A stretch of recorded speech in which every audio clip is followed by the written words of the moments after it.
All right, so it's a pleasure to be with y'all. It's really fun, an event like this where you meet strangers, but you can become fast friends. I want to introduce you to Mystique, the dog, and Masisi, the bonobo. These are two representatives of species that I think really argue against the way that people normally conceptualize evolution as survival of the fittest. Instead, I want to argue that evolution is all about survival of the friendliest. And actually, it's the most cooperative, the friendliest, and the most tolerant species that actually dominate in the game of life. And one of the things that we've learned by studying dogs is our species may be among those that has that characteristic. So I'm going to tell you that story. So I'm going to start by showing you a comparison between human children, great apes, and dogs in trying to solve the exact same cooperative communicative problem. They have to use gestures to find something they're looking for. And here's what it looks like. So that's my son. And I'm going to just show him where something is hidden. And my son is the little one, not the one that looks like Andersen Cooper. I'm going to hide something under one of two cups, and then I'm just going to tell him where it is.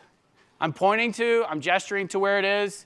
And the question is, can he infer that when I'm pointing to one of the two cups, that boom, that's where it is. All right, he's trying to cooperatively communicate and help me find something that I couldn't find because I didn't know where it was.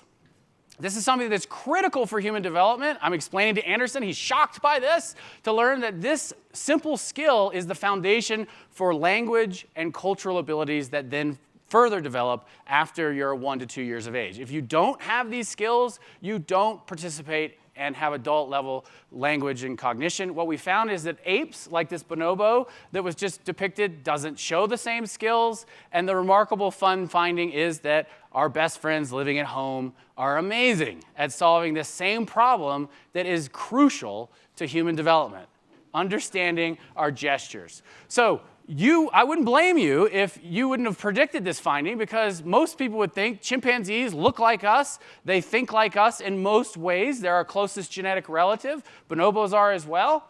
How could it be that a distant relative to us is so good and looks more like us on these cooperative communicative abilities that are central to what allows humans to later begin to do what I'm doing, have language, and acquire culture? So the fun exercise that I want to do with you today is tell you how we started to study dog psychology and try to understand how this ability has evolved in dogs, and that then gives us information about ourselves and this unique ability that allows us to be different from other great apes and allows us to have culture and be the successful species that we are. So the first part of the story that I have to tell you as we got on this journey is I have to introduce you to another domesticated species, a domesticated species that was experimentally created in a fox farm in Siberia. So for 50 years, scientists worked with a population of foxes, and in that top picture with the green check mark, this is what they did for 50 years. They would approach the fox, and then they would see if the fox would approach them and interact in a really friendly way and basically want to hug and kiss and interact with you like a dog would. And if a fox did that kind of friendly response, they would breed those foxes together year after year after year, and guess what? They end up with a really friendly population of foxes. They bred against foxes that ran away and were fearful or tried to bite people, okay? So, no surprise you have a friendly group of foxes, but here's where it gets interesting. They kept a control line that they bred randomly for their reaction to humans. And when you compare the control line to the population that they bred for friendliness, you see all sorts of exciting things. Of course, you see in the first picture a very friendly fox. That's a fox actually licking and kissing me on my arm from the experimental line. But the other things you find are major physiological changes, change in morphology that include floppy ears, curly tails. You also see much smaller faces, shorter snouts, smaller teeth. And when I traveled to Siberia to work with the experimental line of foxes, we found that even though the Russians didn't select them to be smarter, they have the same cooperative communicative abilities that your dog has. And that you all as children began expressing as you began to acquire language and participate in culture. So incredible is that selecting for friendliness is how you get a more clever fox, if you're talking about social savviness.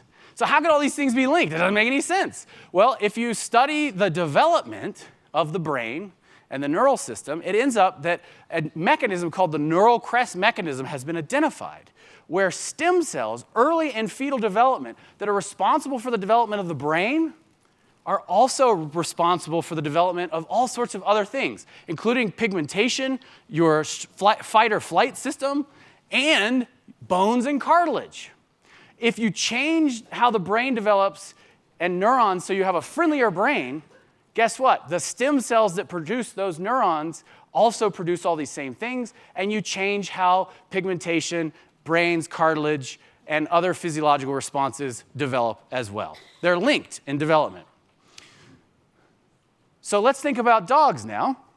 Some of you were at the dog event we already did, and you encountered the idea that dogs are self-domesticated. We know from genetic work that dogs began to be domesticated from wolves 15 to 25,000 years ago. You all in your head should be thinking, wow, that's before the first crop was sowed. Every human on the planet 14 to 25,000 years ago was living as a hunter-gatherer, and there's no reason why as a hunter-gatherer you'd want to have a pet dog. It is absolutely not the case that people went out and caught wolves and said, oh, I'm going to leave with my children while I'm foraging.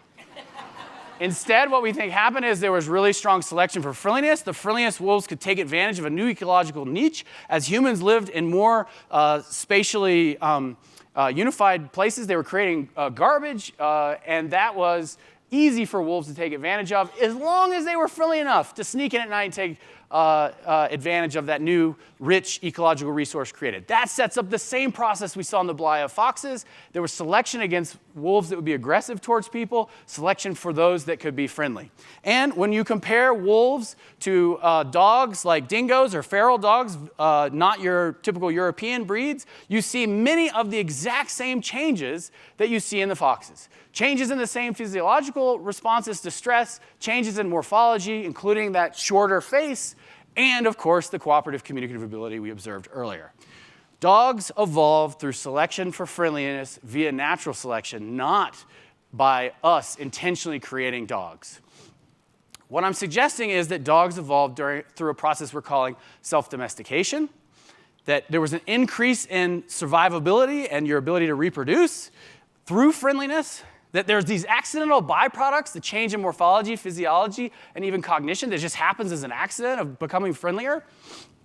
And of course, the cooperative communicative abilities we're trying to explain in our own species come along for the ride in the case of our dogs. So this is super exciting. What I'm trying to tell you is that natural selection, selecting for friendliness, changes a whole host of other features that we were trying to explain in dogs and other animals. And we now have a whole list of animals that are candidate species that we think have evolved through increases in friendliness, through the exact same process, this neural crest mechanism, altering how development occurs as a result of survival of the friendliest. So I want to introduce you to my favorite candidate species. I worked 10 years working with bonobos to test this idea. This is one of your two closest relatives, the bonobo. Of course, you know chimpanzees as well. It's like having two first cousins. One's a girl, one's a boy. They're different from each other, but they're equally closely related to you. So that's bonobos, chimps. Bonobos evolved south of the Congo River, chimpanzees north of the Congo River. And unlike chimpanzees that are famous for their aggressive behavior, chimpanzees are capable of murder, they commit infanticide, and they can do horrendous things to females and coerce them into having sexual relations with them, males work together to harass and force copulations, etc. None of these behaviors have ever been observed in bonobos. Every bonobo group that has ever been observed does not have an alpha male. 1 million years ago, some female bonobos had the opportunity and made the decision, not intentionally, to say, we're really through with male aggression. And we're going to select and breed and prefer the friendliest, nicest males. And over 1 million years, female bonobos selected for friendly males. And what we did experimentally was compare bonobo psychology to chimpanzee psychology, using the model of self-domestication, and guess what? Bonobos are self-domesticated. They have all the exact same changes we had previously observed in dogs and bonobos in terms of their physiology, their morphology, and in their cooperative communicative behavior. They're more skillful, flexible than chimpanzees in cooperating and communicating when they need to solve problems.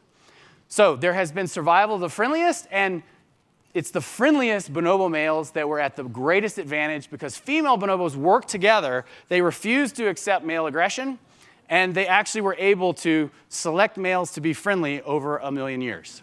All right, so this is Sake solving one of the cooperative problems that bonobos are so good at that chimpanzees would not be able to solve. We're just letting her into a room full of food, and she has the choice of eating it all or using a one-way key. You'll see her touch it right there. It's a one-way key. She can open it and let another bonobo in and potentially share food with it. She decides to share. No fighting, no angst, just sharing, and you'll see here in a second. Sharing is fun. Okay, so now that we have bonobos sharing, we gave them the following problem, and I'll give it to you. So let's just say instead of food, in the case of bonobos, we're going to give them food, but in case of you, I'm going to take you to Vegas and let you win $200. Who are you going to share that with? A group mate or a family member or somebody that's completely strange to you, somebody you've never met before? All right, so think in your head what you might do. Normal humans typically say, I'm not going to share it with a stranger. If you were thinking, oh, definitely the stranger, good for you. So when we asked bonobos that question, this is what their answer was. They have a very strong preference to share with strangers. 50% of the time, they would open the door for a complete stranger. 10% of the time, they would open for a group mate. Without male aggression, there's no cost of extending your social network and making new friends and sharing food so that then now you have more of a stronger potential female alliance against the males who might try to be chimpanzee-like. So survival of the friendliest demonstrated here once again with bonobos sharing with strangers. They're not xenophobic, they're xenophilic, unlike chimpanzees. Chimpanzees, if I had done this experiment with them, it would have been completely unethical because they would have had horrendous fights if they had happened to let in a stranger. It would have been too dangerous. We could never do this study. So a species that is 99% chimpanzee, the bonobo, has a completely different response to strangers. All right, so what about humans? I promised you that dogs were going to tell us something about ourselves, so turn to our own species. Here's a really interesting fact that even surprised me, having studied human evolution since I was an undergraduate. The big change in evolutionary anthropology in the last 10 years is the stunning realization as more fossils have been discovered that we were not alone on this planet until 12,000 years ago. There were other human species. Imagine that. You think it's tough to line up at the airport now. There were 5 other human species 50,000 years ago, at least. And there were up to 20 species of humans that evolved. So our challenge when we're trying to understand the evolution of our own species is not just how did humans evolve, as in the genus Homo, but how did Homo sapiens evolve, our actual species. And this is where I think the model of dog self-domestication is very powerful in thinking about our own species. How did we win and become the last species standing? Well, I think it was through selection for friendliness. All the other species that were depicted go extinct, and I think it's because when they were interacting with different groups, and each of these pictures or these faces would represent different groups, they might be able to interact with other groups, but in a really limited sense, and maybe through kinship ties. And what that does is it means that you have no way to access information from that other group. If there are innovators or new technologies that have been developed, you don't have access to them. If you have selection for friendliness, and humans evolved to be attracted to strangers, now you have social networks that look like this. You can bind minds together in a way that never could have happened before, and technological innovation can explode. Our technology outpaces the other human species. They're in big trouble. So that's what I think happened is you have survival of friendliest. But here's the key caveat. Unlike bonobos that are attracted to every stranger, humans are attracted to a certain type of stranger. A stranger that shares our group identity. As long as a stranger shares our group identity, we can be as friendly as a bonobo. So what does it look like, human evolution? Just like the Cameron crazies, you've got people from all over the country and the world working together to root on the Blue Devils. Sorry for those who are angry about that, but they do. And they do it in all sorts of college campuses. And you see strangers unite, form incredible friendships in a way that no other species could do based on the identity of being a Duke Blue Devil. I think there was strong selection over the last 80,000 years, actually, for this type of thing where you have teammates fighting. Sorry, I'm a Braves fan. If they're Nationals fans, I picked this on purpose.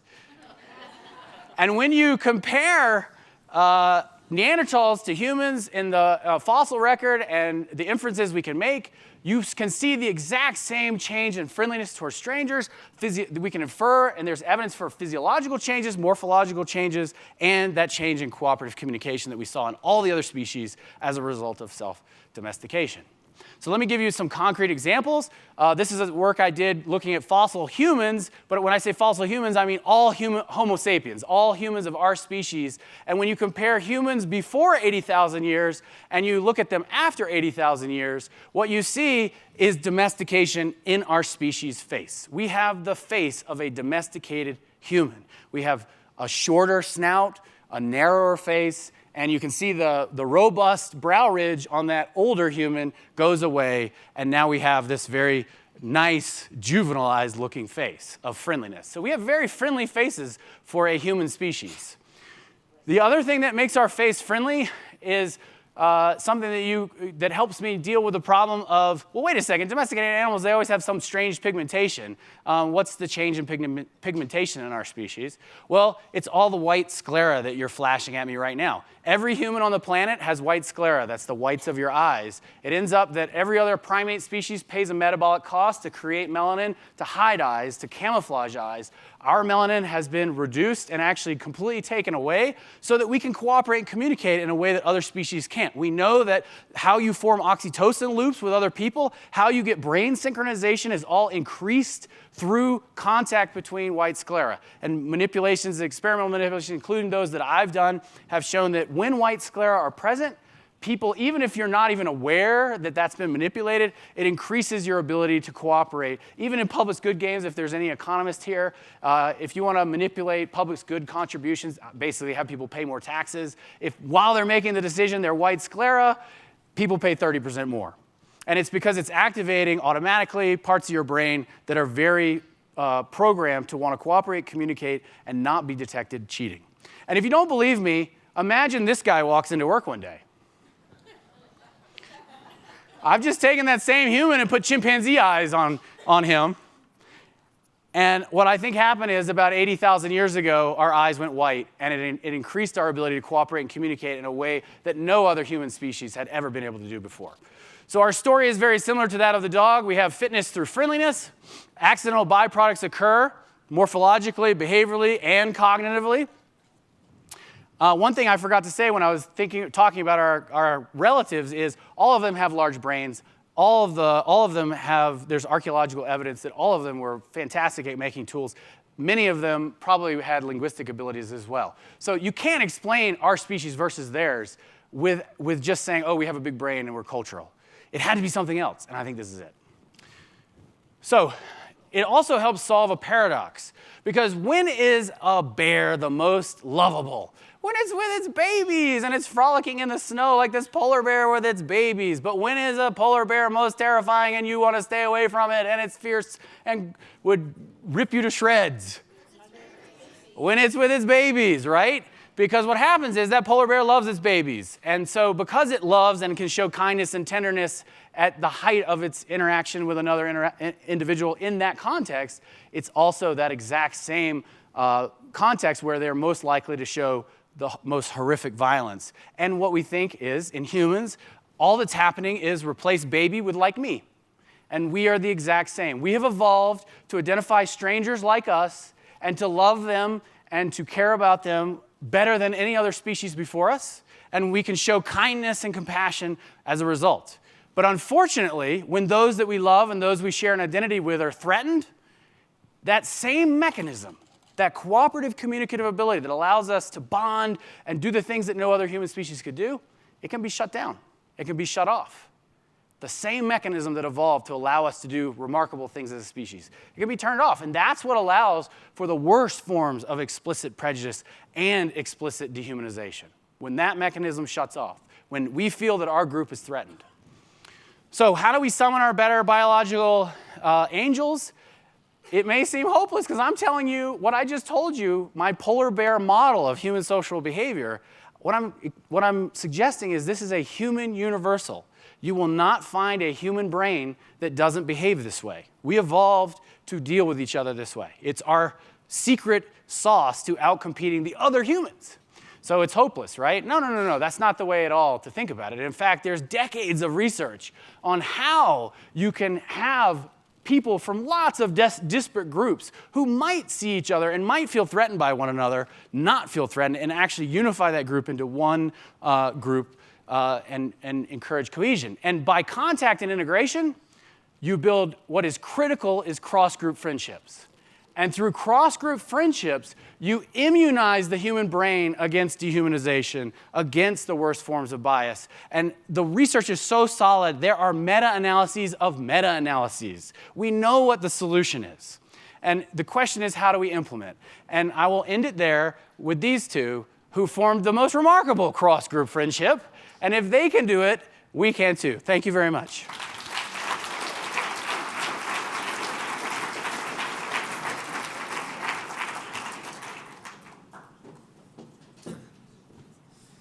All right, thank you very much, Brian. That was a wonderful presentation, although I can't be alone in regretting that Duke Sports was a part of it. Next up, we have Phyllis Lee. Phyllis is a professor of psychology at the University of Stirling in the UK, and she has spent more than 30 years in the field with the elephants of Amboseli, and she is going to tell us all about the many experiences that these wonderful animals have in the field.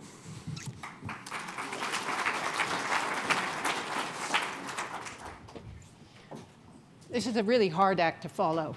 So, for my sins, I do lots of other things. I work with the Kenya Wildlife Trust, which does predator work, and I also work with Space for Giants, which is a way of creating space for all species as well as elephants. But mostly I direct science for the Amboseli Trust for Elephants. And what I want to do today is give you some idea of what it's like, actually, to be an elephant. So I'm going to talk to you about the lives and deaths of elephants in Amboseli, Kenya. And we've been working on these elephants for 46 years. So it provides a glimpse of what matters to elephants. And the key things are, I would say, our grandmothers and families. And we're going to try and draw for you a portrait of elephants' long and happy lives. And also, how do they cope with loss, which I think is a key question for any species. And then I'm going to talk to you a little bit about boys, because boys are often overlooked in elephants. You know, it's the myth of the solitary male. So I'm going to talk to you about how males grow up in a female-centered world for the first 15 years of their life and then become a bull. So we start by working with individuals, and we track individuals over time. And I'm going to see if I can make this technology work. Okay, this is Trista, and this is Tim, a picture taken in 1973. Tim has a little tiny notch right here, and here's Tim in 2014. And there is his little tiny notch, still there. Trista, you can see she's got beautiful veins on her ears, and veins are like fingerprints. They never go away. So we track individuals over a lifespan. Well, I lie, actually. We've only been doing it for 46 years, so we're only about halfway there. Only I think you'll have to rule me out for the next half. So the key thing I want to emphasize is that our understanding is trying to work with elephants as sentient individuals. And that's what how we approach our study. Now, as you all know, elephants are big, but even if you take their size into account statistically, they have a long, slow life. And their life is longer and slower even than the non-human and human primates in this bin here, and longer and slower than the whales and dolphins, who are also very large. So for their body size, they're doing something very special. Now, we share some traits, humans share some traits with elephants. Of course, we didn't evolve like bonobos or even dogs with elephants. But basically, our experimental work in the wild suggests that elephants have some level of theory of mind. They can anticipate others' behavior and actions. They have some level of empathy. They can understand the emotions and respond appropriately to the emotions of another individual. And they have some level of higher order intentionality. So they can intend to do things and make others act in response. So these are key traits for our elephants. But what's really important to them is the family structure. And the family of elephants is an age-graded unit.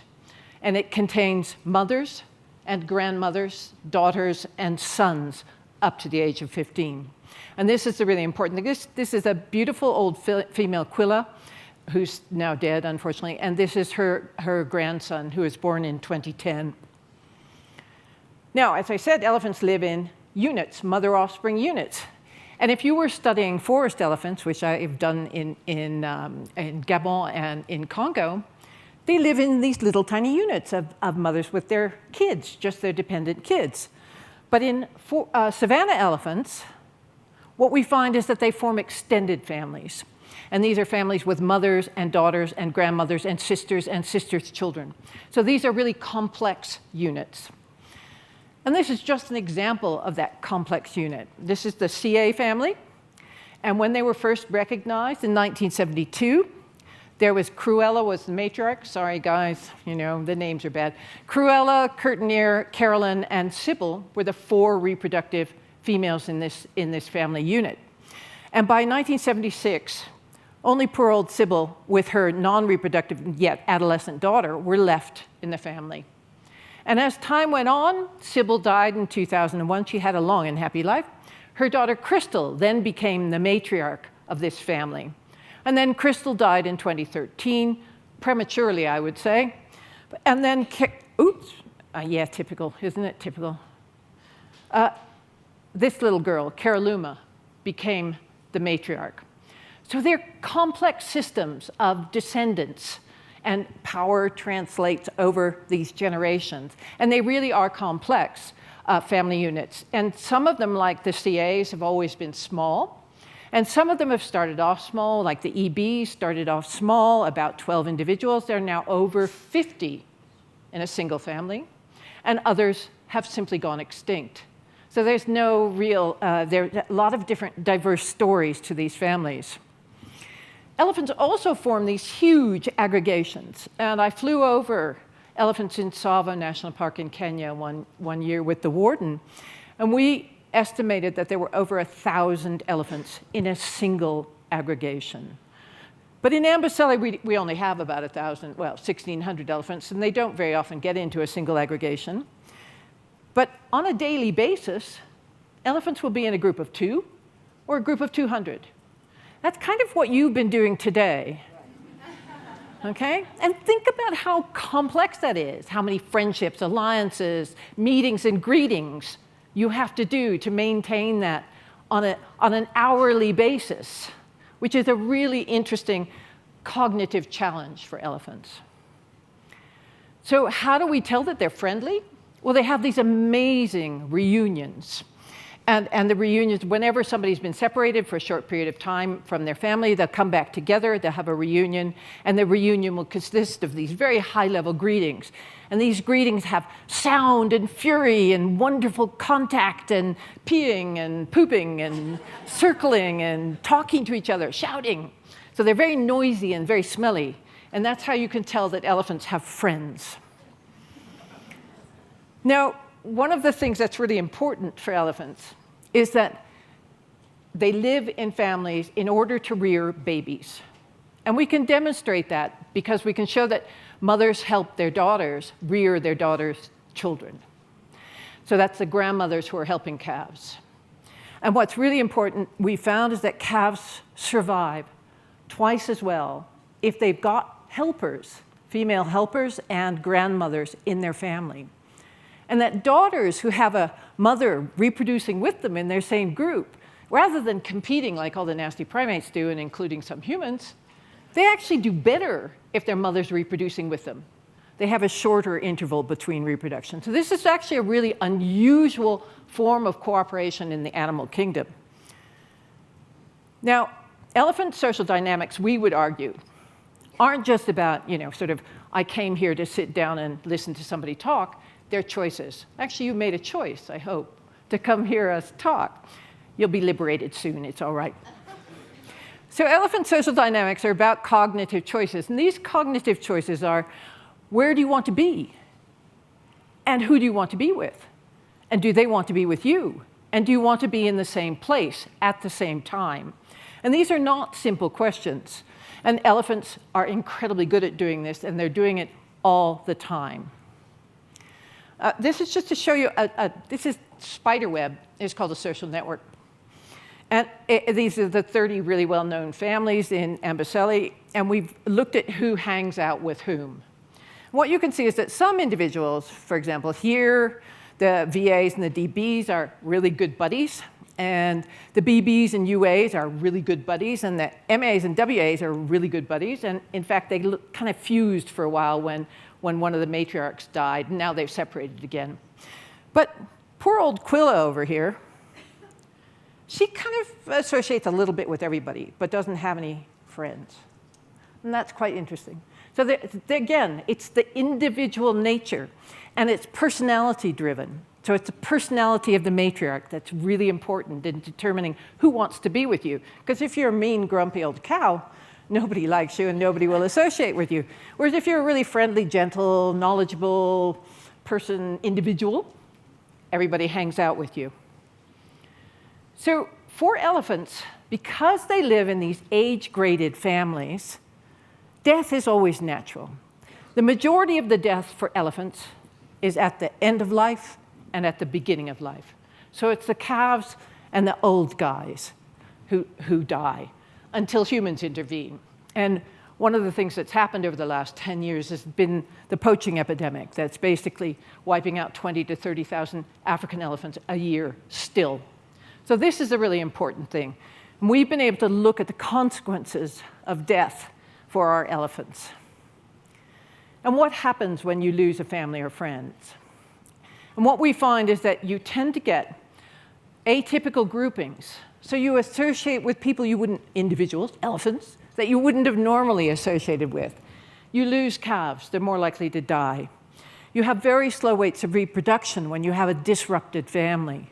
You produce orphans, so you get atypical kinds of structures.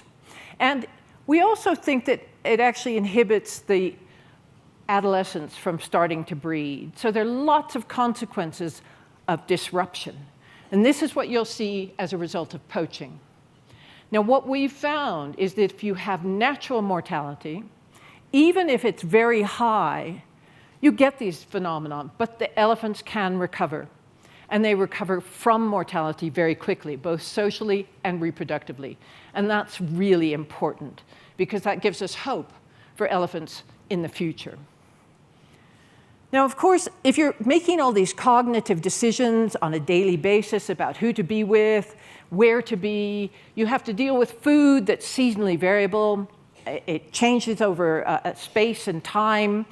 You have to learn over your lifespan. And we have got some evidence from captivity, from experiments in captivity, that elephants do actually learn over their lifespan, and we think we can demonstrate this in the wild as well. So when you start out as a calf, imagine, okay, you're this big. You're about 1.5 meters, you know? That's not very big. So you can't tell what you want to eat. It's up there. You can't taste it. You can't find out what's good. So how do you learn about foods? You do it socially. You do it by testing the foods of other individuals, and they let you taste, smell the foods that they're eating. So calves have to use the knowledge of others quite regularly in order to learn. And this social learning, we think, is really important in most species that are cognitively communicative and kind of friendly, I think, really. Now, any of you who've had children know that we're not innate parents. You know, most of them, you want to throw them out the window for the first couple of weeks, right? You have to learn to do all the things to parent. And elephants have to do this as well. They have to learn how to feed the baby. And milk production improves with experience in elephants, just as it does in humans and rhesus monkeys and everything else, and dogs. Milk quality improves. So milk quality gets better with experience as well. So you have more fat and more sugars.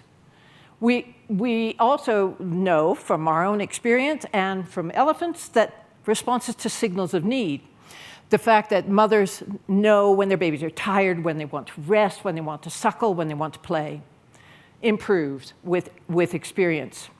And firstborn calves have higher mortality, they're smaller, and they grow more slowly. And this is actually a lifelong problem they have to face, which is quite interesting. Now, this is Paro, and Paro is a female in her late 20s, cusp of 30, and she's just had twins.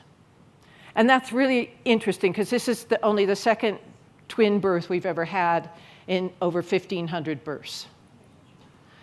And she's looking after these calves. They were born in February, and they're doing really well. One's a boy and one's a girl, so quite fun. Elephant calves also use play as a mechanism for learning, and they do this by seeking novelty. They signal intent, just like dogs. You know, they have a play face. They have play signals that they use. They have trunk signals rather than really a play face. You can detect play signals actually over kilometers. If you're watching a big male signaling that he wants to go play with another male, they really have long-distance play signals. And this is really cool. Well, I think it's really cool. What we found is that males play more with strangers, those outside their family unit, whereas females concentrate on looking after the babies in their group, what we call allomothering play. That the most playful individuals are actually the ones who are more likely to have a long lifespan, because that's a kind of indicator of your physical capacity, your actual physiological ability to withstand energy insults. And that the oldest animals, even the oldest animals of our population, will play. So we'll have a 70-year-old female getting down in a mud wallow and playing. So all of these are important parts of an elephant's life. Now let's turn to the guys, because they are really fun. So this is Ella with her son. At this point, he was about 6 months old. And the challenge for Ella is to get this boy to survive, to be as big and successful reproductively and in terms of age as M22 here. So this is a challenge for mothers, and it's also a challenge for the males who want to be the most reproductively successful guys. Now, males grow up in these families. They stay with their mothers until somewhere between 8 and 16 years of age. The average age for our population is about 14 years. Makes sense, doesn't it really? That's when you really want to get rid of them, okay? And then they leave their family unit. They're not kicked out, per se, but mothers become a little less tolerant of them, okay? Just a little less tolerant. And the other females in the group sometimes do actually get quite aggressive. But typically, the male just says, all right, I'm bored, I'm going. And he leaves. And then he forms associations with other males in bull areas. And these are quite separate areas from where we find females. And once they've done that, they form groups. And these are mixed age groups. And the other people who've worked on male elephants in Botswana and in Etosha have found the same phenomenon. These fabulous mixed age communities of bulls that range in size from 3 to 50, okay? So bulls are forming a kind of replication of a family unit, which is really interesting, and they have friends. Not all elephants have friends. When they get to be 25, or maybe 30, then they start to become reproductively active. That's a long time to wait. You know, so that's your real problem. And males contest during this annual period of what's like a rut. And it's called must, from the Indian word for anger. And they're very aggressive. They have heightened testosterone, heightened cortisone. They're very persistent. They hang out with girls, and and the ladies like them. It's these big, big musk bulls, the oldest, strongest musk bulls, who are the most successful individuals at mating. Now, at the same time as they're out there fighting, well, not exactly at the same time, obviously, they maintain friendships. And this is Equinox and Ramon. And Equinox was born in 1980 and Ramon in 1984. So these are my boys that I've been watching, from basically birth. And they're incredibly friendly. They've just been having a mud wrestle, and they don't come into must at the same time. So these friendships are like families. They're incredibly important. And I'm now going to do that thing that people hate me for. There's a deer out there. That's really nice. Sorry. Okay, so I hope that I've given you some idea of what it's like, allowing you to imagine the sounds and smells, the different diversity of experiences from our own, in a species that is incredibly social, incredibly complex, incredibly interesting, and incredibly long-lived. And this is what it's like to be an elephant, as opposed to what it's like to be a human. And our mission is to try and understand elephants, and to be able to communicate this knowledge more widely, and to ensure an elephant's survival into the future. And we do this in partnership with the Kenyan government and with our ecosystem partners in Amboseli, and with the private donors who have funded this research for 46 years, as well as the Maasai people of Amboseli who've tolerated the elephants and coexisted with them for all these years. So thank you.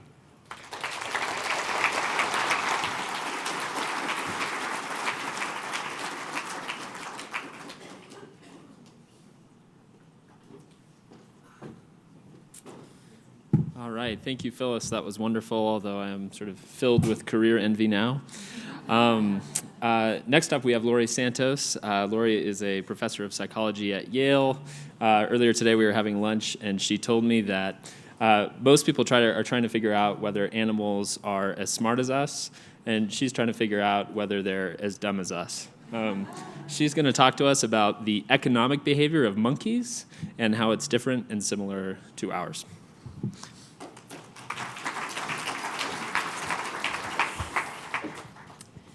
Thanks so much. So today I'm going to tell you a little bit about the work that we've been up to trying to understand the economic behavior of monkeys. And if that sounds a little bit crazy, I'll try to explain to you that it's not as crazy as it sounds. But just to get a sense of what I'll try to talk about in my little bit of time I have, I'll try to introduce you to some of the work we've been up to, trying to see whether or not monkeys are as economically biased as humans. And then I'll tell you about the studies that we used to do that, where we gave monkeys their own market and tried to see whether or not they made the same kinds of mistakes as humans. And I'll tell you a little bit about the cases where we saw monkeys being just as irrational as people.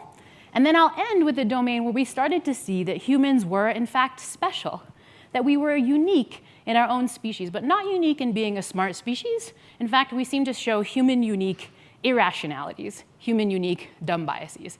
And I'll explain some of those cases and what they mean, and then we'll sort of try to sum it up for what this means for our species. Are we doomed to be more irrational than monkeys? What can we say?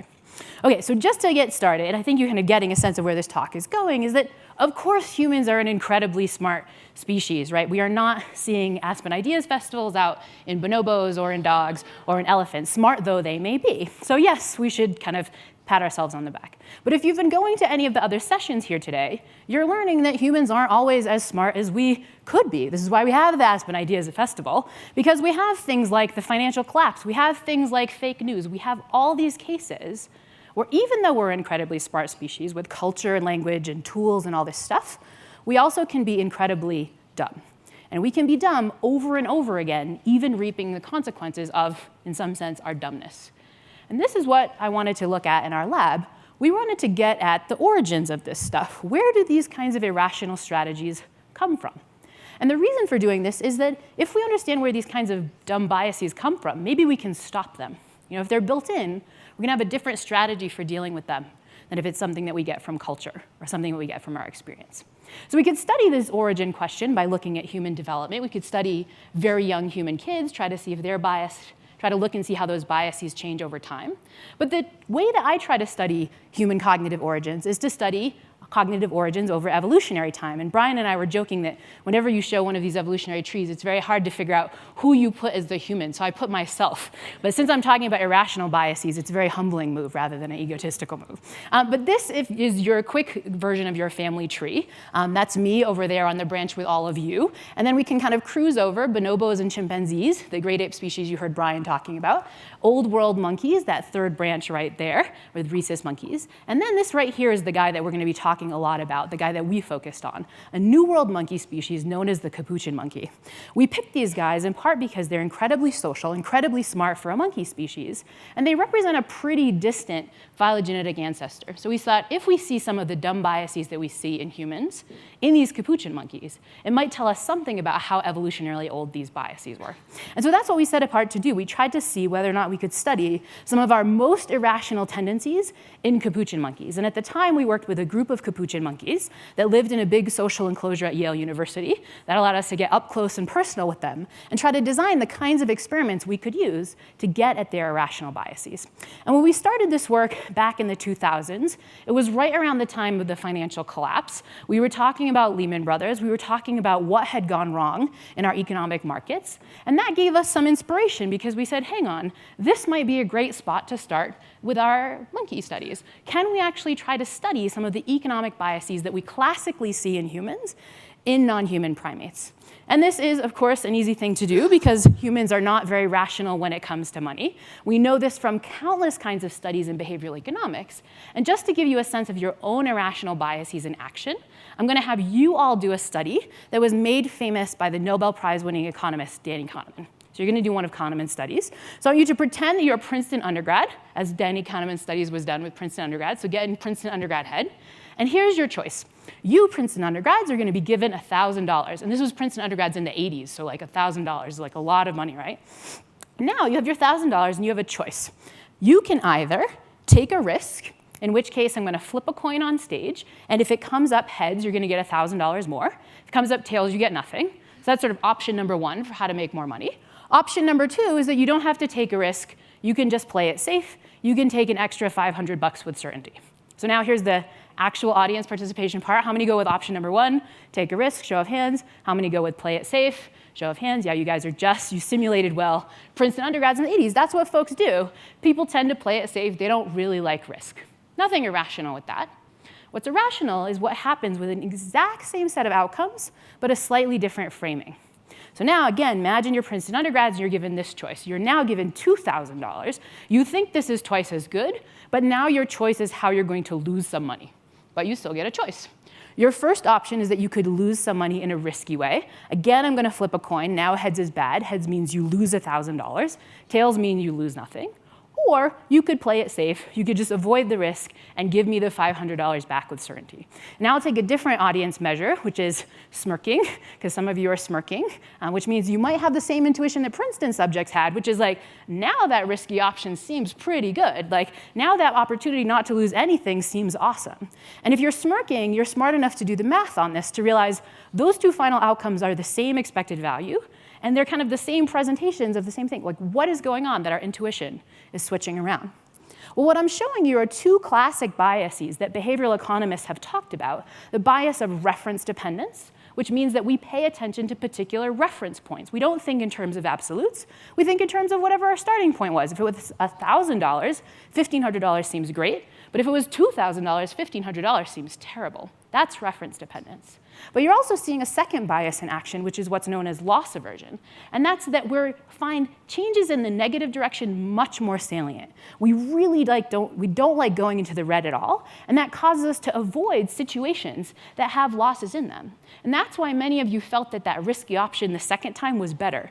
You wanted the opportunity not to lose anything, so much so that you took on more risk than you normally would. Humans see these kinds of biases in all kinds of different domains. We see them in the stock market. We even see them on the golf course. It's just a truism that we show these things.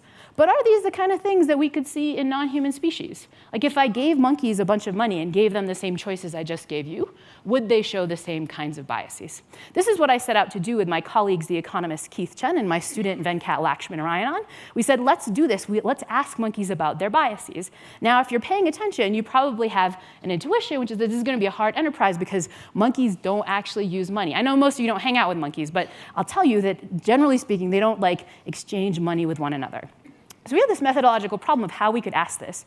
And we decided to do it in an interesting way, which is we asked, well, what if we could train monkeys to use something like their own currency? What if we gave them some tokens and taught them they could exchange these tokens with humans for food? Like, could we do that? And if we did that, would the monkeys show the same biases as people? And so it seemed crazy at first, but this is what we tried, and it turned out that it worked.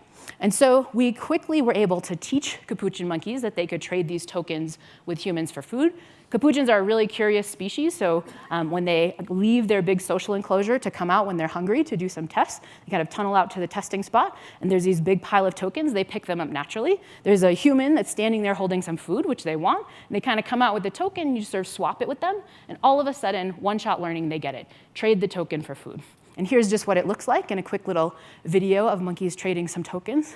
It's kind of close up, so it's a grape that Holly here can buy. You see she gets really good at paying the experimenter for a grape. So that's cute, but did I just do a little party trick where I taught monkeys something funny? Or have I really done something like given monkeys the opportunity to do an economic exchange? Well, to test that, we put monkeys into a market. Not just one person that they could buy food from, but the monkeys get a choice of different foods at different prices. And we tried to see whether or not the monkeys in their little primate market were as rational as humans were. And so here's how the market works. Imagine you're one of our monkeys, you're in your big social enclosure, you get hungry, you tunnel out, and that's where the tokens are so you can get some food. You come into your little testing enclosure, on the floor is a little wallet of 12 tokens. You can then look around you and you see that there are two people that you could potentially buy food from. They're different individuals holding different foods at different prices. And so you can kind of check like who's selling what. The two traders come to either side of your enclosure. They then show you how much food you can buy for a single token, which means we can vary what you can buy and also the price by giving you more or less of that food for one token.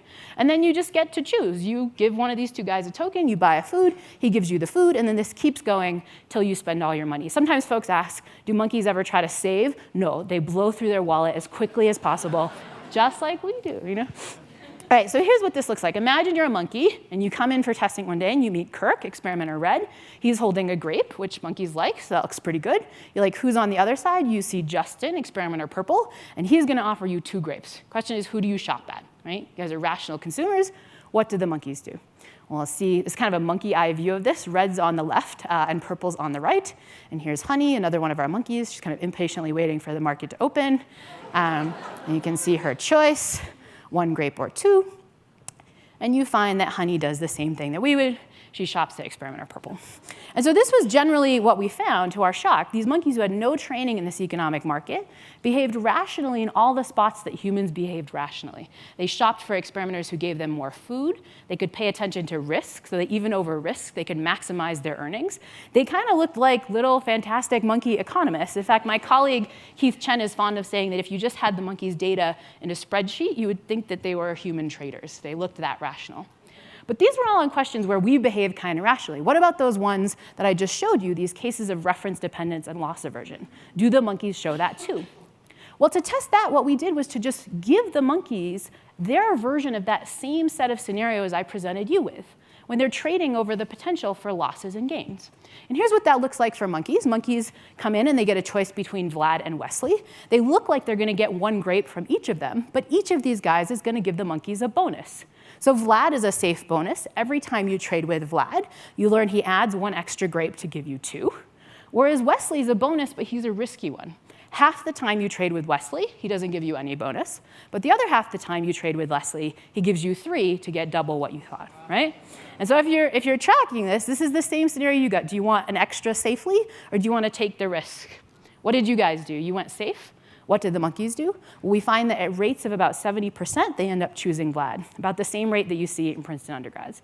But that could just be that the monkeys don't like risk. They just don't want you to kind of mess with them and sort of give them different things on different trials. To really see if the monkeys were showing the same bias as us, we had to do the case where we took food away from the monkeys. And the joke in the lab is that nobody likes to be the jerk that takes away food from monkeys, but you have to do it sometimes for science. It's sad. But here are the people who do it for science. It's Alex and Venkat. They each look like they're going to give the monkeys 3, but they both take some away. Alex takes some away safely, so he starts with 3 and always gives the monkeys 2. Venkat, who's my collaborator on this work, by the way, he is a risky loss, so sometimes he doesn't take any away, but sometimes he takes 2 away to give the monkeys 1, right? Same expected outcomes, ultimately, like a safe loss or a risky loss. You guys went with the risk in this case. What did the monkeys do?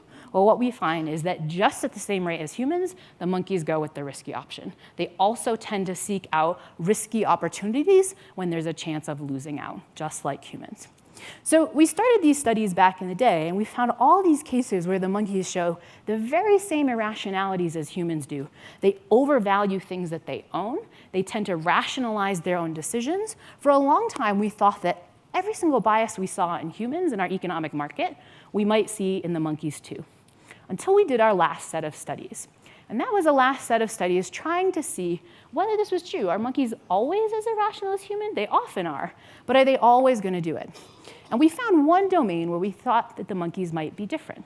And that had to do with cases where we're thinking about the value of different priced things in the world, the value of different expensive things. So to see this kind of bias in action, I'm going to have you imagine that I gave you a new glass of wine. You didn't know this wine existed. It's some new red wine you've never tried before.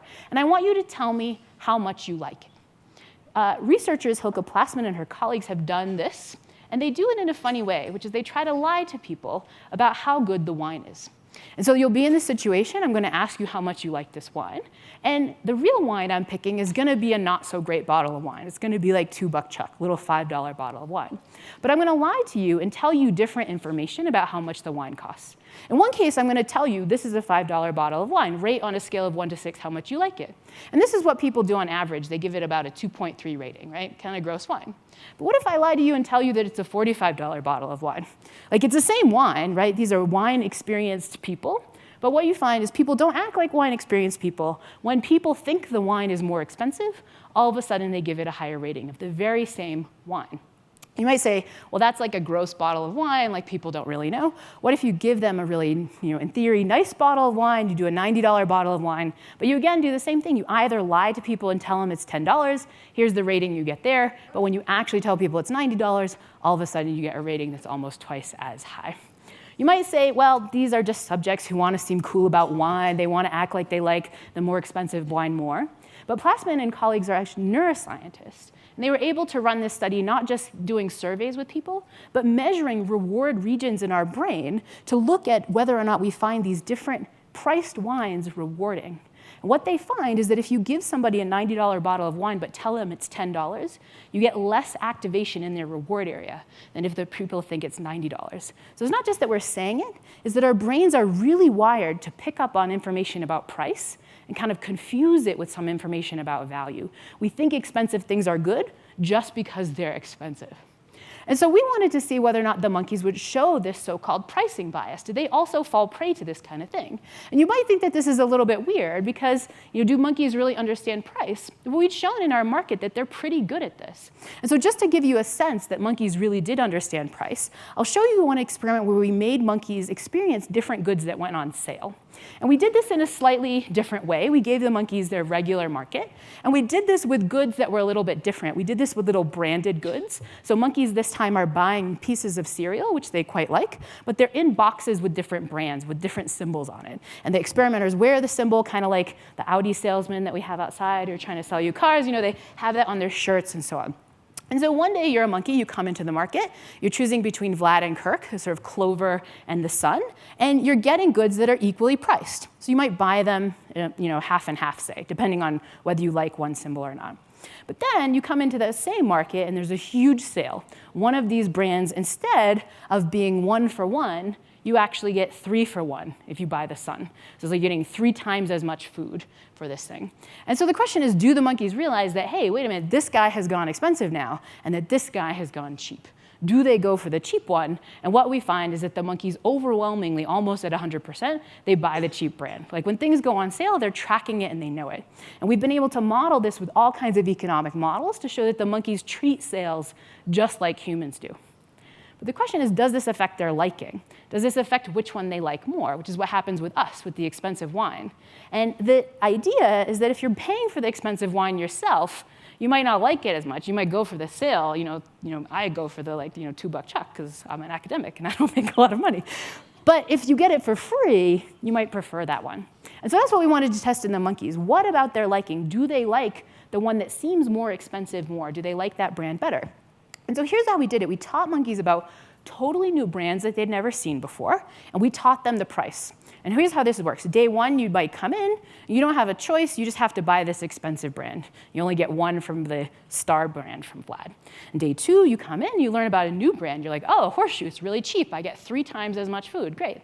And we do this over the course of the week. So you come in. You learn, oh, yep, that's the expensive brand. That's the star, totally expensive. And then, oh, yep, that's the horseshoe, totally cheap. I get a lot of food. But then on day 5, something fantastic happens. It's a big, total free-for-all. And here's the idea. Again, simulate me, this sort of poor academic. Normally I buy the $2 chuck, right? But then I come to Aspen Ideas where the wine is free. And I see my $2 chuck bottle, the brand I know is cheap, and I see the brand I can never afford because it's expensive. Which one do I go for when it's free? Which one do I like better? And that's the same scenario we put the monkeys in. Monkeys come in for testing on day 5, and they're like, wait, where's my wallet? I don't have any tokens. What's going on? And what they realize is that there's no market. Just those boxes of food are there for free. And you could eat as many as you want. Which do you go for? We would probably go for the expensive one. But what we find consistently is that the monkeys don't actually care. They shop at rates of about 50%. And this shocked us at first. We said, that's super weird. They show all these biases. What's going on? And so we did the thing that scientists do, which is you go back to the drawing board. You say, well, maybe the brands are weird. Let's try different cheap and expensive brands. Saw the same effect. We said, maybe brands are totally weird for monkeys. What are we doing these weird shapes? That must be really strange for them. Let's just give them cheap and expensive novel foods. Found the same thing. The monkeys didn't care. I said, maybe there's something weird about the novelty. Maybe it's give them familiar foods that they know but they like equally. Saw the same effect. Basically, after about 8 or 9 different experiments, we saw that the monkeys just weren't showing this pricing bias. They weren't as irrational as we were. We said, that's pretty weird and cool. What's going on? Well, it's not that the monkeys don't know something about markets. We were modeling their behavior using the exact same models we use for us when it had to do with these rational behaviors or loss aversion and reference dependence. So something else must be going on. One thing we thought might be going on is that the monkeys' market lacks the kind of normal things we see in real human markets. They don't have economics 101. They don't have sort of supply and demand. We give them the supply. We kind of tell them what's going on. We thought maybe that might be what's happening.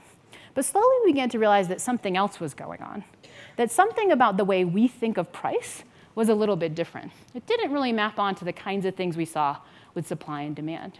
And to think about that, imagine the kinds of things in our own culture that tend to be really, really expensive in one iteration from the next. And so my favorite example, kind of moving away from the Econ 101, would be something like this. Think of the iPhone 10. Now, if you have an older iPhone than the iPhone 10, you know that the iPhone 10 is basically the same thing as the other iPhone, but a little bit more souped up, right?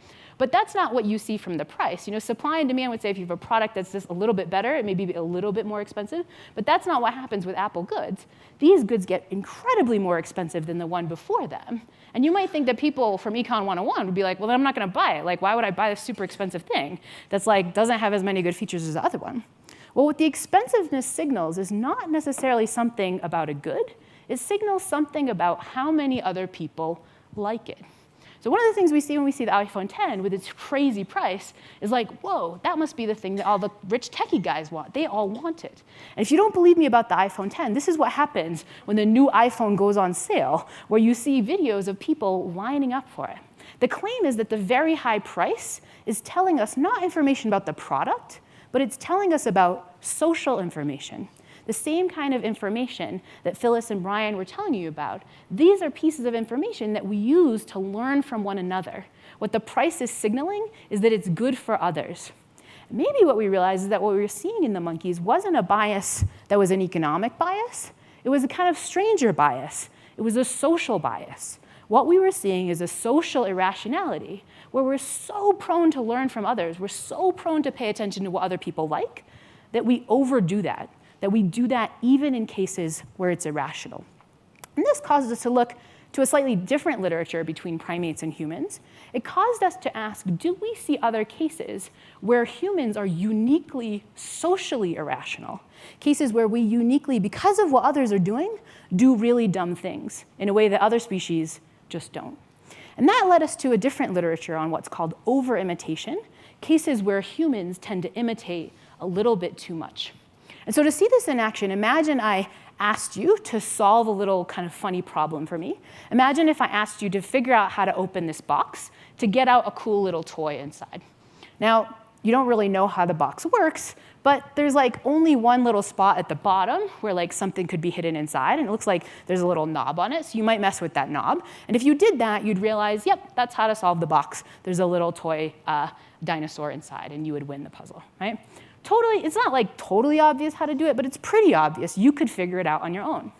But what if you had somebody helping you try to figure out how to do it, how to solve this box, but they just did it in a really dumb way? And so here's the dumb way that this person is going to show you how to solve the box. You're going to see someone try to solve the box by doing a bunch of irrelevant stuff. This person's going to come, and they're going to first push this little lever over really slowly, and then they're going to take this red rod that they took out and then stick it in the top of the box over and over and over again. And then only after they do that, they're going to do the really simple thing that you figured out you could do, which is to open the front and then take an object out. Question is, does seeing that mess you up?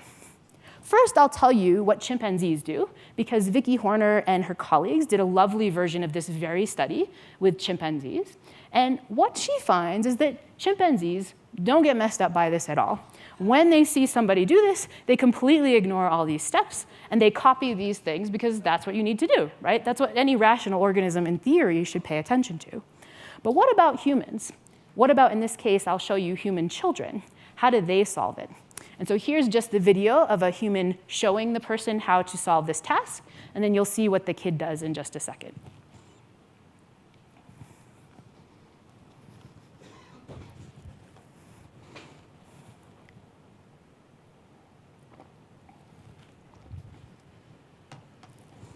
So spending lots of time doing the irrational thing, and then only after that using the stick to take out the toy.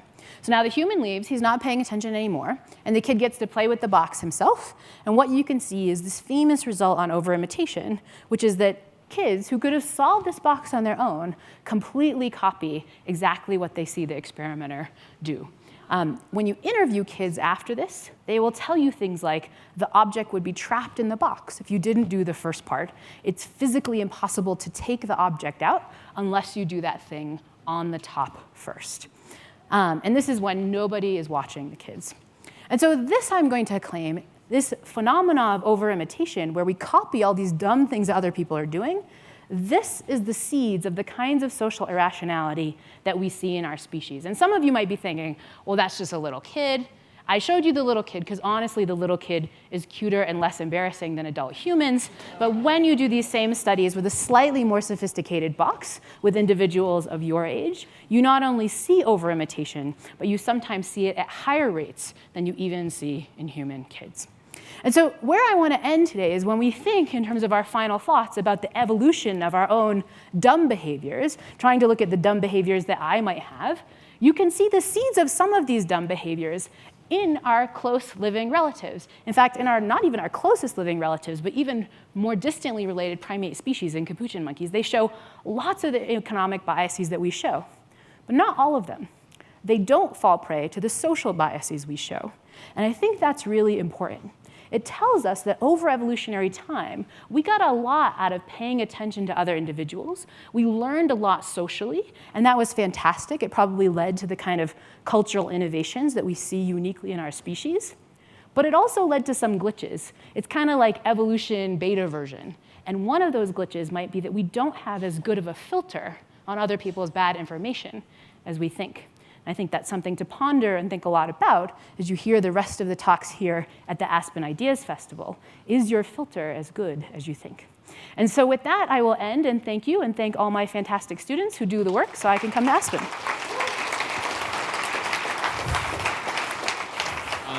This morning we had a wonderful session on dog cognition where I asked the vast majority of the questions, and there were about 30 people afterwards who didn't get to ask questions, and they seemed very mad. They seemed like chimpanzees. So I'm going to try not to be as greedy this afternoon. I'm going to turn it over to you guys in just a moment. But before I do that, I do want to ask one question just to get us going. It's really fascinating to learn about this really detailed, granular, experimental, and observational work being done on elephants, dogs, and primates. But those are in many ways the kind of low-hanging fruit for animal research. And I was wondering if you could tell us how broadly across the animal kingdom this sort of granular work is being done. I know it's increasing. It's sort of impossible to open a magazine like ours with any regularity and not see like a tribute to the wonders of the octopus. But that's just one example. Like, where are our blind spots still in the animal kingdom, and which animals do we know the most about? Yeah, well, I think we know the most about animals who are either like us across a variety of things or who deeply intrigue us. And I would put elephants and cephalopods and stuff in that category. And that's unfortunate because there's a whole big tree out there. I showed you a branch of the tree that's like teeny, teeny, teeny, tiny, the part with just the primates on it. There's a whole huge branching tree that we don't know that much about. And I think we'd be really well served to look. And I'll just give one example here. Another species on which researchers have been studying economic biases, trying to see whether that species has the same economic biases as humans, is slime molds.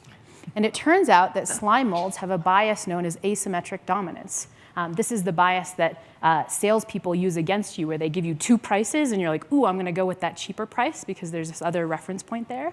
You find this option that asymmetrically dominates. And when you do the same thing with slime molds with different areas that have different levels of water and different levels of light, they show the same bias that Amazon purchasers show. Now, I wouldn't have thought that slime molds would be irrational like us, but it's, again, that's just because I have these hypotheses about who's going to be smart and who's going to be dumb and who's going to be like us. And often the research shows that we're just totally wrong. I think also there's a bias in what we're interested in, because I know I have colleagues out there who are working on, dung flies, fabulous stuff on dung flies, and beetle sex, and parenting and earwigs. You know, I mean, there's an abundance of really interesting literature out there, but it doesn't get the attention. It doesn't sit up here on the podium. Well, I think the earwig parenting might actually someday. So. Yeah, so I would hope that, for instance, dogs could be a great ambassador for other animals. And I'm hoping that because dogs give everyone such a powerful window into the non-human mind, that it translates into curiosity about other animal minds. I find it humbling to be around animals, especially animals I have never experienced before. 2 weeks ago, I was hanging out with dolphins, actually. I don't study dolphins. I've never published with dolphins. But I had the opportunity to hang out with some dolphins and to think about how they were navigating their world and solving problems using echolocation. And I can't even fathom how they experience their world. And it's the same with, I'm sure, with the rumbles of the elephants. And so, I think you look out into nature and it humbles you. We are just one among, many, many unique species. I don't think we're more unique than other species. And so it's certainly many, many exciting discoveries are waiting out there. All right, questions from the audience. Gentleman in the back right there. I've heard, and I don't know if this is true, that when elephants go to die, they separate from the group that they're a part of and then go off on their own and pass away.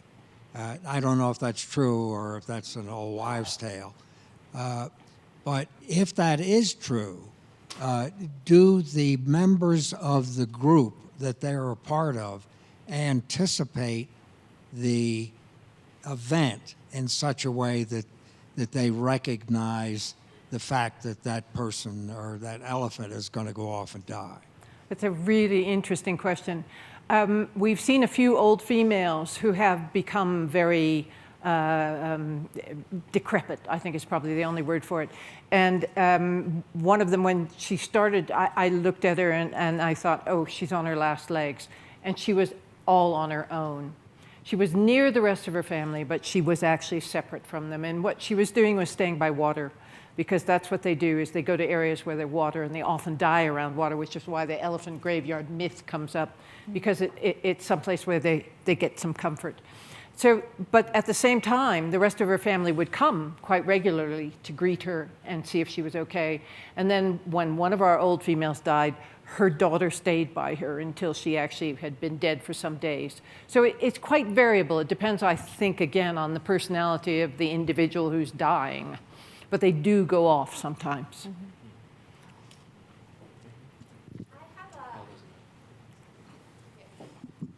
I have a hypothesis that animals have language, and that they are communicating with one another in a way more sophisticated manner than we're aware.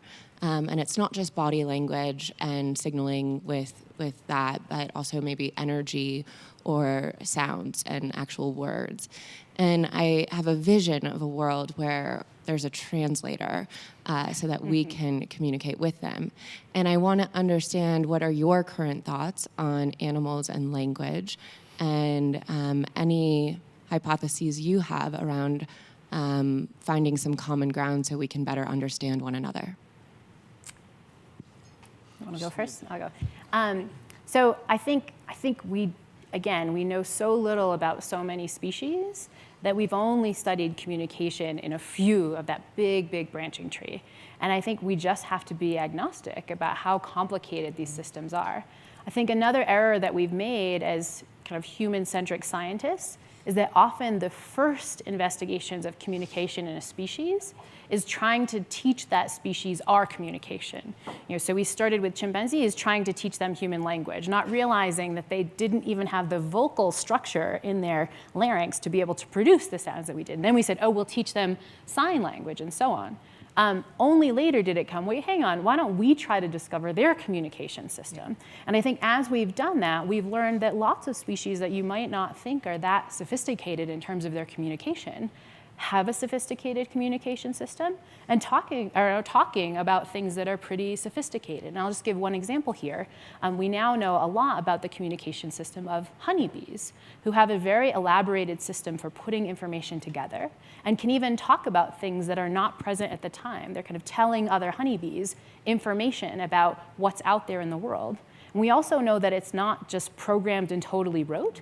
Scientists do these funny studies where they'll take a honeybee and move them to some spot that can't possibly have food, but show them a lot of food. So bring the honeybee out to a boat on the lake with this big pile of flowers. And so then that honeybee will go back to the hive and tell the hive where the food is, because they can tell very carefully in geographic location where food is. And what you find is that those honeybees won't believe him. They'll think, like, that can't be possible, that's a lake. And so that shows not just that their communication is sophisticated, but that their representation of the spatial world is really sophisticated. And that's just a little bee. And so I would say that, again, we have to be agnostic because we haven't studied all the species. And also, when they communicate, for example, the dolphins or whales, with amazing sounds that can go for 1,000 kilometers on the surface layer of the sea, or in elephants, maybe over 100 kilometers. We can't begin to understand what they're hearing, what they're thinking, and what they're perceiving about the world. So we really need a babblefish, basically, to sort of stick in our ears and translate, a universal translator for everything. We don't have that yet, so we have to depend on very slow accretion of information from species that are interesting and quite different. And I think that's the key thing. Work more with the stuff that's not like us.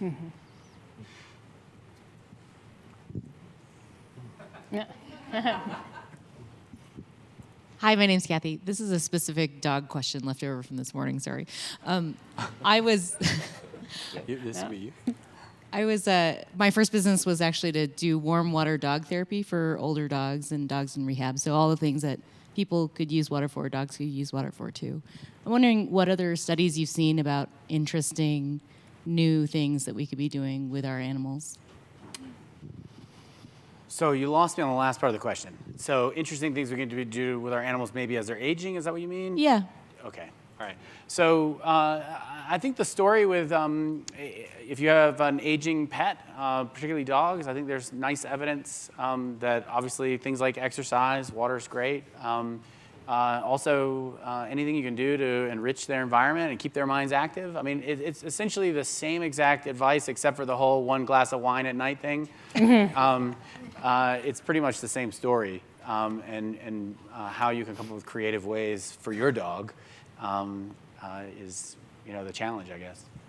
I think it's interesting to point out, actually, that horses and dogs show age-related decline. Parrots, elephants, capuchins, most of the wild primates, some zoo animals who've lived beyond their natural lifespan, do show some cognitive impairment. But the rest of the world doesn't. And this is a really uniquely interesting thing about people, dogs, and horses, which we should think about more. I think that just to come back for a second, it just echoes sort of the larger picture of why would an animal focused session be at Aspen Ideas. I mean, animals are just cute, and what could they possibly tell us about humans? And I hope what you took away from the 3 presentations is that there is much we can learn about ourselves by thinking about other animals, and whether it is trying to understand and test your hypothesis about the evolution of communication in animals. If you can understand how animals like the bee evolved its communicative system, it also helps us, just like I was trying to argue about dogs, understanding dog evolution helped me come up with ideas about human evolution. And so we are here at Aspen. I am speaking with human language. It is different than any other form of communication system, but it has an evolutionary history. And the only way that we can push forward on testing hypotheses about what makes it unique, how it develops, what are the critical things that have to develop in the brain for a normally functioning human being, the most powerful way is to look at animals and test our hypotheses and falsify them by working with animals that don't have our linguistic system. Laurie's actually done great work in this direction. So. In the black, right? I have an elephant question. My name's Susan. Thank you all. Great presentations.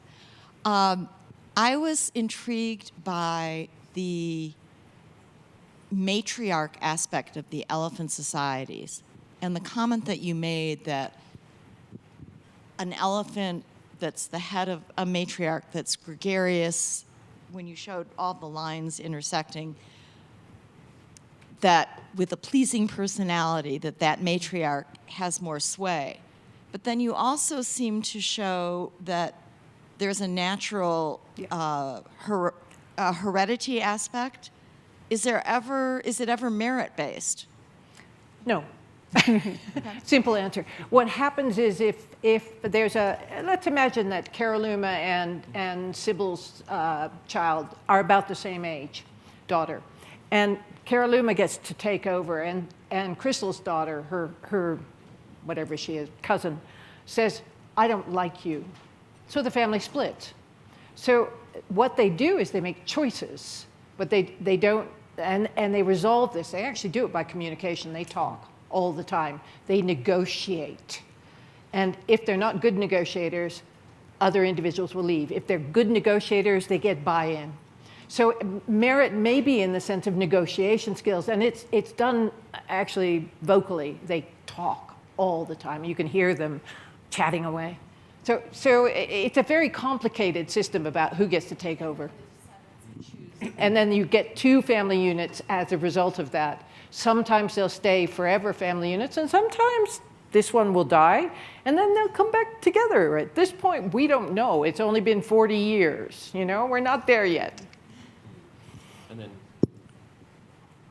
Hi, I was wondering about what you were talking about, creating a shared group identity and how that can instill compassion, but it can also sort of become a place where conflict can originate. How, and you mentioned a little bit about unifying people through that, but how could we deliberately create shared group identities, looking at the things we're talking about this week? And it's a great question. For me, it's a $64 million question.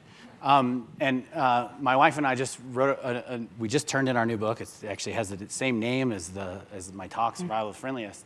And we have several chapters where we explore the social psychology literature on this. And I was surprised. I'm not a person I would consider myself a social scientist.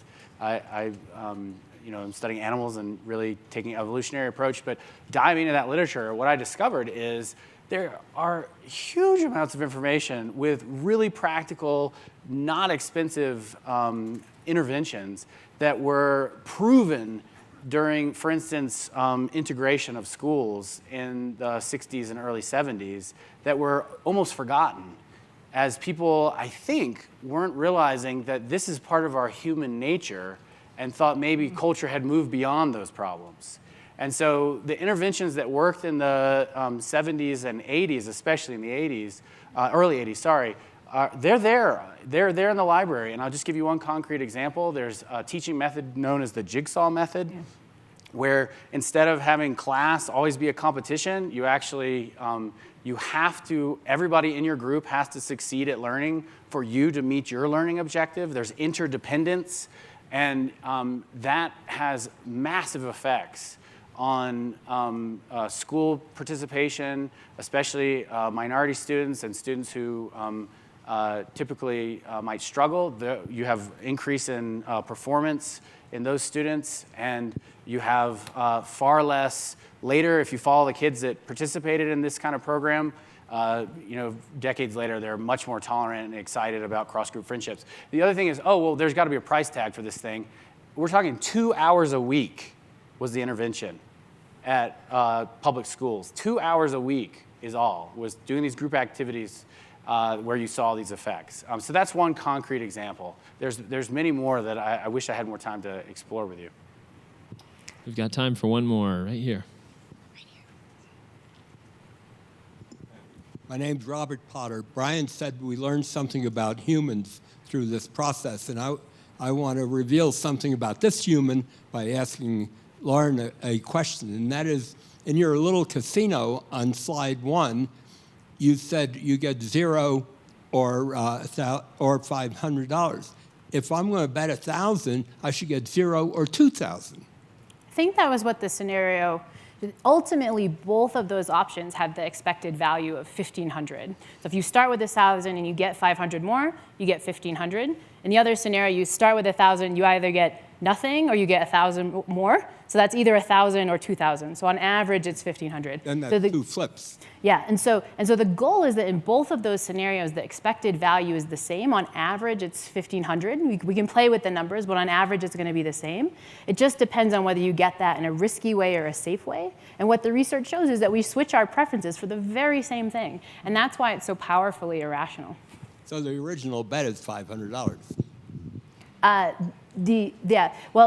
guess the original bet is you either get 1,000 or not, right? But ultimately, it's the same expected value for both, and that's the real key to those scenarios. Brian, Laurie, Phyllis, this has been wonderful. Thanks for being with us today. Thanks so much. Thank y'all. Thank you.